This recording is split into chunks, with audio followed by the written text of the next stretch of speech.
Welcome to Public Forum, a community outreach program produced by North Idaho College located on Lake Coeur d'Alene. Featuring guests from around the globe addressing a wide variety of subjects, Public Forum serves to educate and enlighten. Please join host and moderator, political scientist Tony Stewart, in welcoming today's guests. We're very pleased to welcome you today to our 7th program in a 10-week series that is titled Journey in Search of the Human Spirit. We want to give special recognition and thanks to the Idaho Humanities Council, which is particularly responsible for today's television program as well as the performance at North Idaho College. For our longtime viewers, you're aware of the fact that every year we do a spring symposium on some topic. Over the past 6 years, it's been in the Chautauqua format, inviting scholars to come and do historical figures from the past. Under the human spirit, one of the important aspects is humor, and that is the topic today. We welcome to the program in character Mark Twain. And also, of course, he was Samuel Clemens. Mr. Clemens, or Mark Twain, was born in Florida, Missouri in the year 1835, and he lived until 1910. Mark Twain is known as one of our country's greatest writers and humorists in his lifetime. And among his great works, they include Roughing It, The Gilded Age, Tom Sawyer, and Huckleberry Finn. Mr. Twain, you have visited us in the past, in the last 5 or 6 years, a couple of times. Welcome back to our community, and we look forward to this wonderful, enjoyable interview with you today. Thank you. You neglected just a little thing about that born in Florida, Missouri. There were 100 people in that village, and I increased the population by 1%. It was more than many of the best men in history could have done for a town, but I did it for Florida, and that shows. I could have done it for any place, even London, I suppose. Well, you know, we're just off to a wonderful start, and I knew we would be. And with that, I introduce the panel, Janelle Burke, an attorney in Idaho, and Steve Shink, the Vice President of College Relations and Development at Idaho College. And Janelle, Mark Twain is all yours for questioning. Well, in your time, you were a well-known humorist, and of course, in our time as well, we consider you a well-known humorist. But were you always a humorist? Were you born that way? Were you the class clown they cut up when in your younger life, or is that something you developed as you grew older? No, I was a very serious young man. When I was 11, in the spring, my father died, and there was an epidemic of measles. And for a while there, a child was buried almost every day. And the parents were just terrorized with fear for their children, and they were all kept inside where nothing could happen but hymn singing and Bible reading. Well, life on those terms was not worth living. So I decided to get the measles and get it over with one way or another. So I crawled out of bed and out of the house and got in bed with a neighbor boy who was very sick with the measles, and I came down with them. And for a while they thought that I was going to die. But then a turn came for the worst, and I got better. And then my mother decided that she needed to put me in firmer hands than hers, and so she apprenticed me to a printer. So as that gives you an illustration, I was always a very serious child, and not a clown or prankster at all. Steve Shink. Mr. Twain, you are truly one of my favorite American authors, and I guess it's been a year and a half or so ago I read a collection of your letters written as a reporter when you were in Hawaii. Oh, my. And that's a bit different than some of your other work that was popular in your time. And I'm just curious how you enjoyed the work as a newspaper reporter, and how much it contributed to your abilities as a writer. Oh, a great deal. I usually skip over my journalistic career, but there's no better school for studying human nature and human ways than journalism. I would like it as a career to this day, but not as a steady diet. I am still considered the dean of American journalists. One time I even edited a paper. It was an agricultural paper, and after my article on pumpkin berries, the publisher fired me. Well, I was outraged. I'd been in the newspaper business almost going on 14 years by that time. That's the first I ever heard that a person had to know anything to edit a newspaper. But journalism is a calling, and before I got into journalism, I was desperate for income. Well, to show you how desperate I was, I considered becoming a preacher. Of course, that was in my innocent days when it never occurred to me that a preacher could be damned. It looked like a safe thing.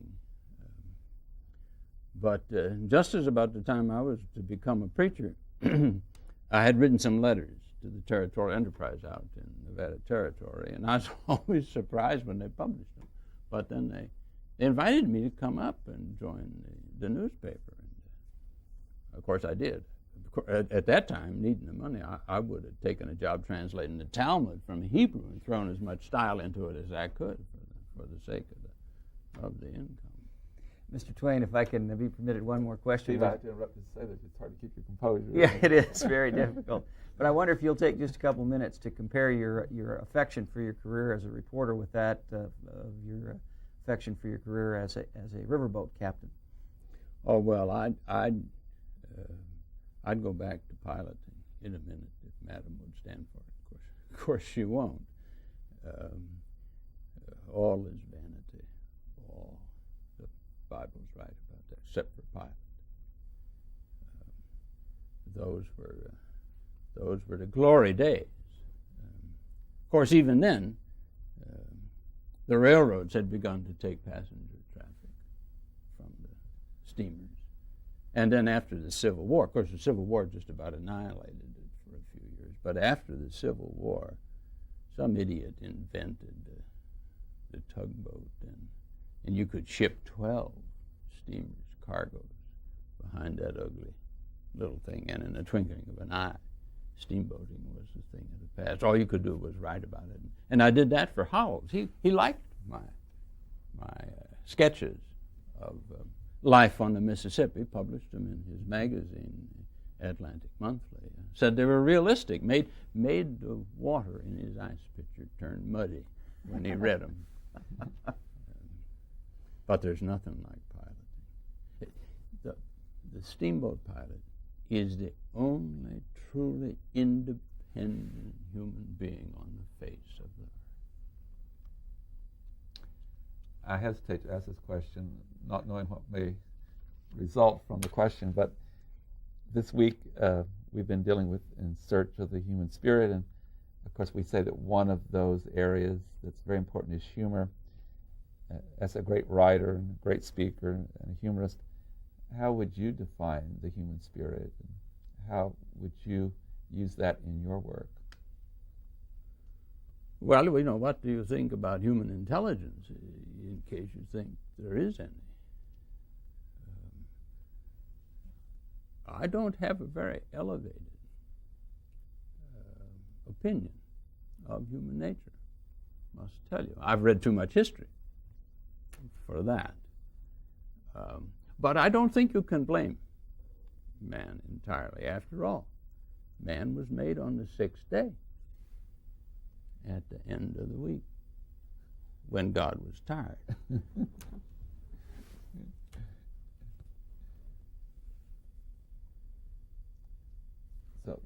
So that's just your answer to how you feel about the human spirit. My next question has to do with just some terms, because you've written on almost everything. What would you say about love? About love?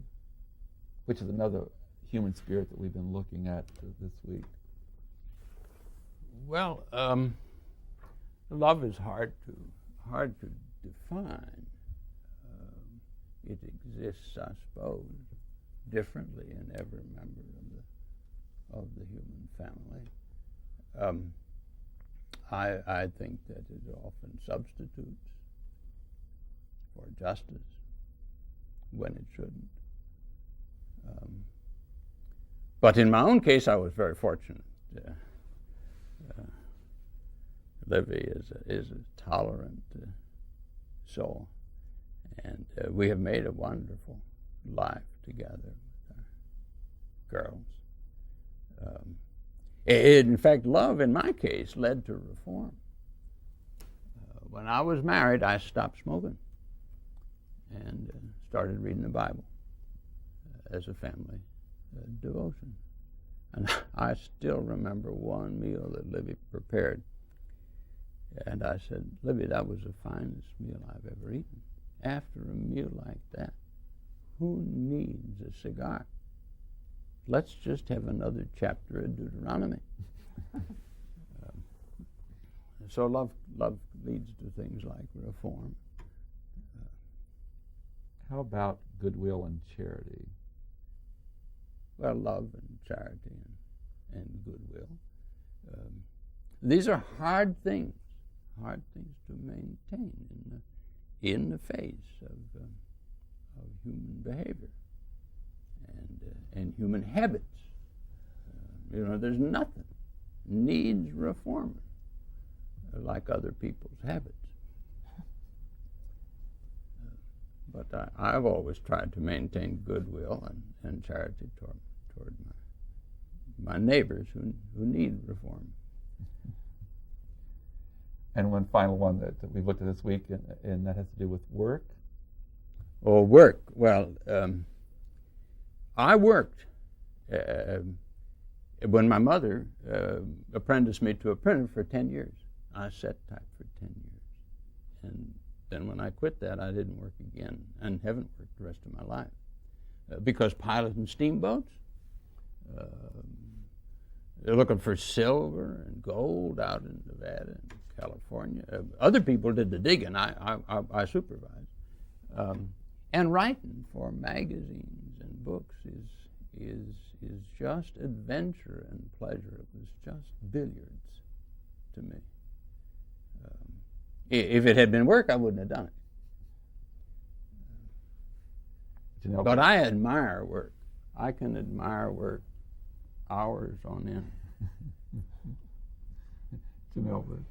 Well, humor got you into some trouble, I think, on occasion. Can you describe some of those situations? Well, it wasn't the humor, I don't think, that got me in trouble so much as the failure to check it out with Livy. She's my editor. She has been my editor for almost a third of a century. And she has kept things out of print that I would not have known well enough to keep out. She not only edits my books, she edits me. But on the occasion of John Greenleaf Whittier's 70th birthday, there was a big literary bash for him in Boston, and I was invited to go up and speak, and I did. And I thought that Eastern crowd would enjoy a story about Westerners. And I put all the audience in the story. Ralph Waldo Emerson, Longfellow, they were all in the story. And in the story, they visited a mountain cabin where a fellow was. And I've visited, according to the story, that same man in a snowstorm not too long after they left. And he said, "You're the fourth literary person to come this way in a week. I'm going to move."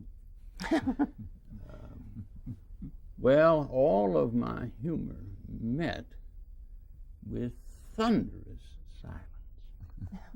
I had succeeded in offending everyone there. When I showed it to Livy later, she said, "Oh, you've got to write a letter of apology." And I did. Longfellow said it was blown out of proportion in the newspapers. And Ellen, Emerson's daughter, wrote back and she said, "Father doesn't hear well anymore. He didn't hear anything you had to say, so don't worry about it." But yes, humor can get you into trouble. You always try to skirt the edge of what's proper and what's not. Sometimes it works, though.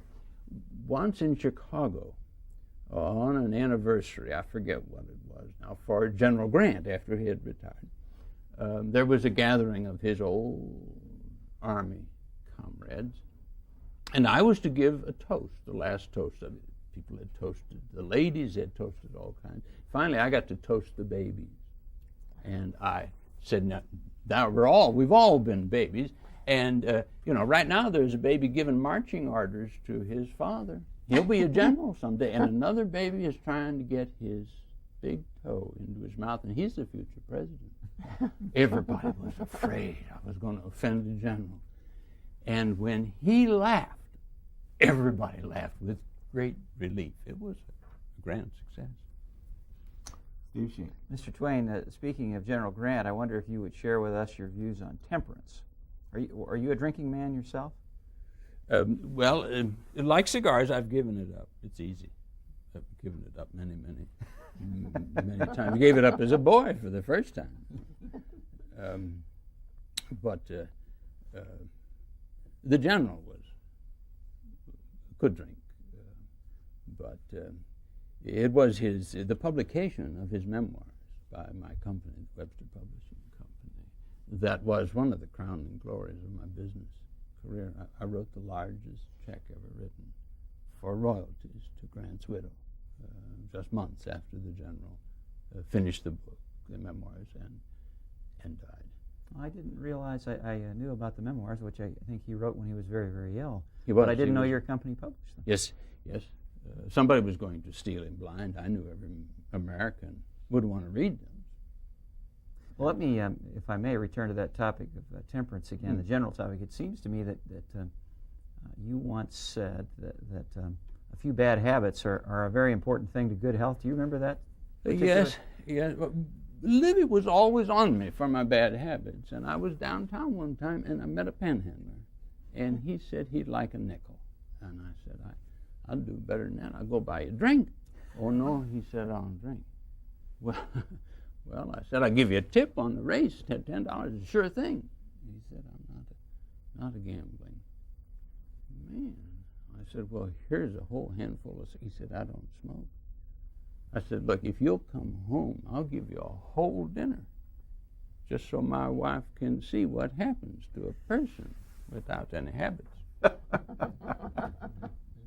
And if I may, can I ask for you to share some of your comments on government and politics, please?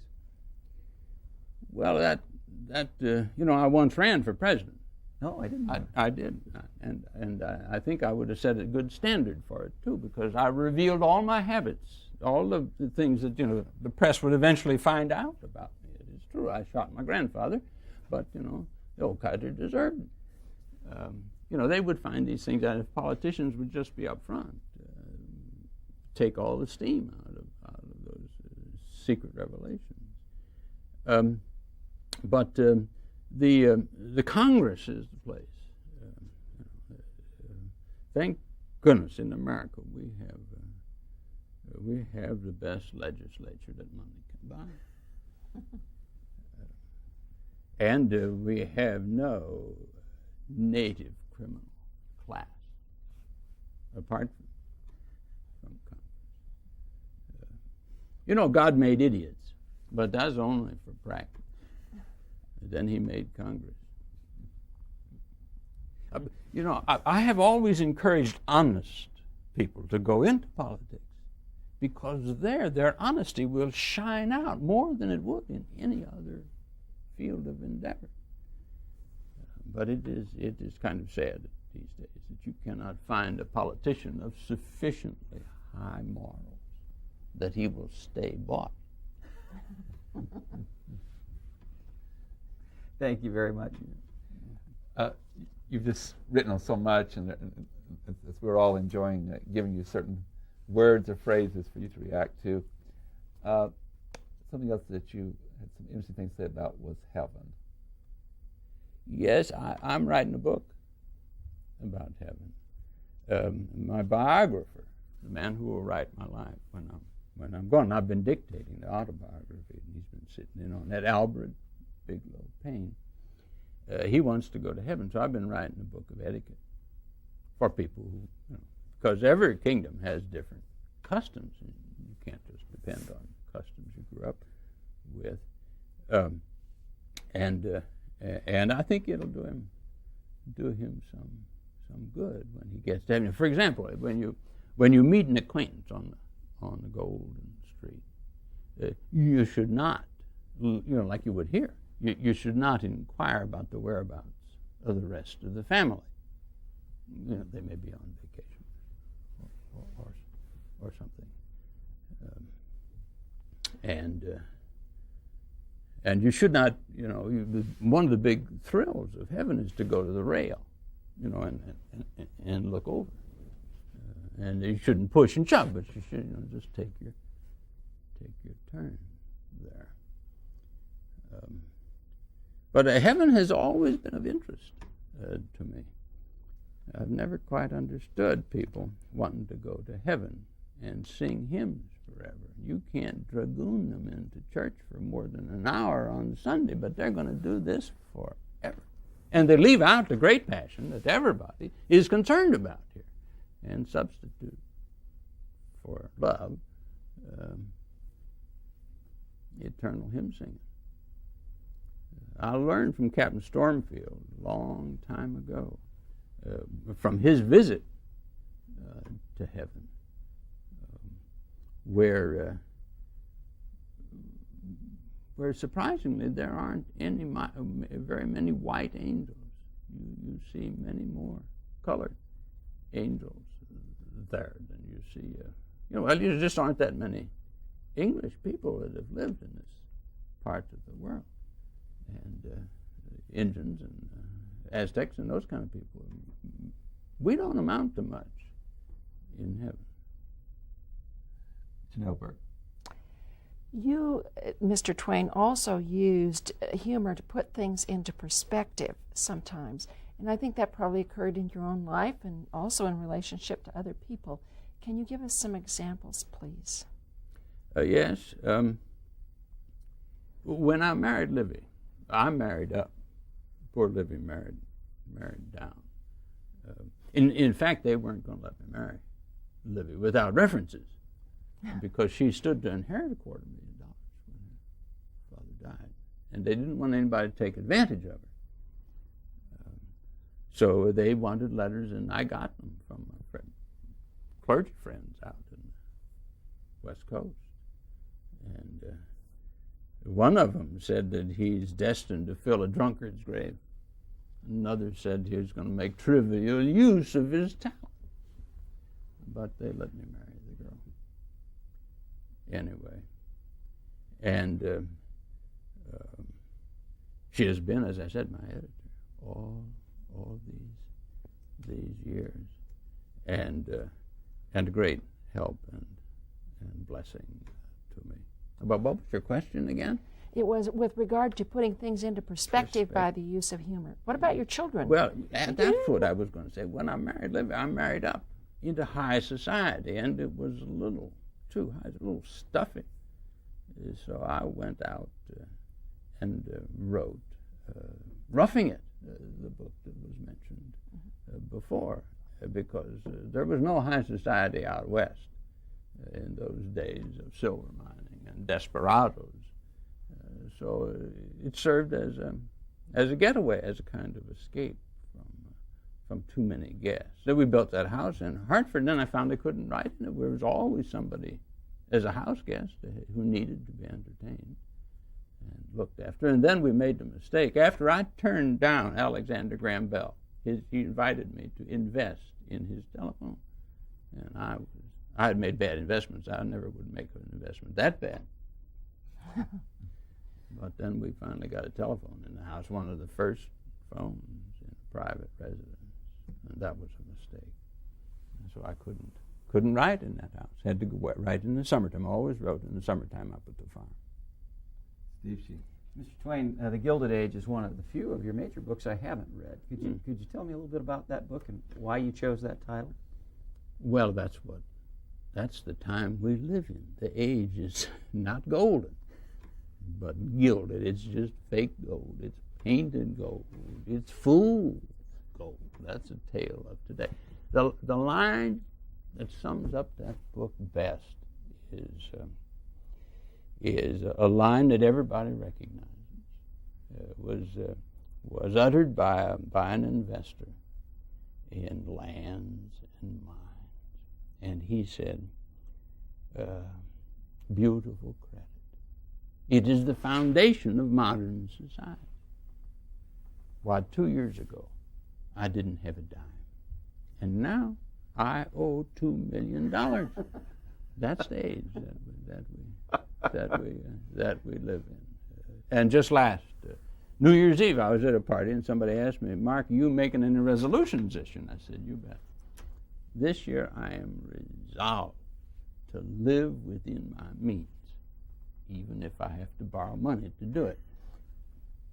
That's the age that we live in, full of political corruption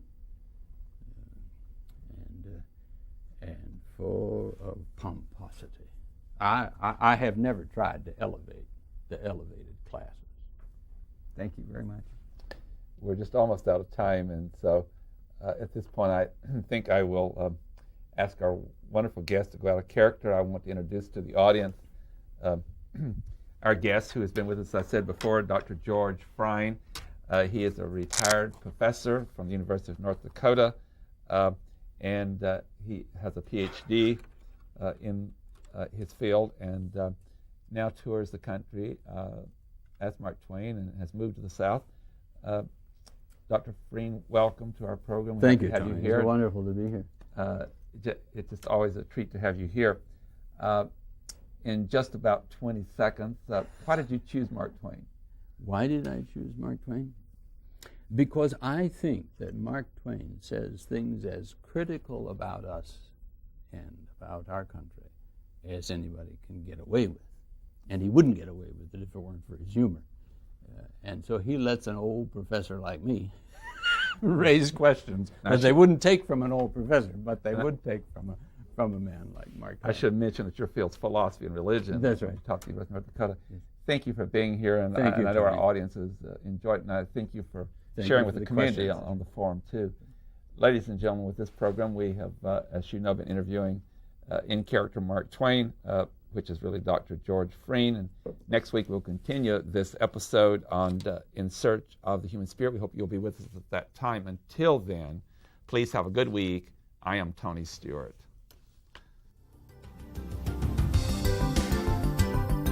Recorded on the campus of North Idaho College, Public Forum is the longest-running entirely college-produced program on PBS. Each episode is pre-recorded live and is an educational outreach from North Idaho College. Please join us again at this same time next week for another edition of Public Forum on this public television station.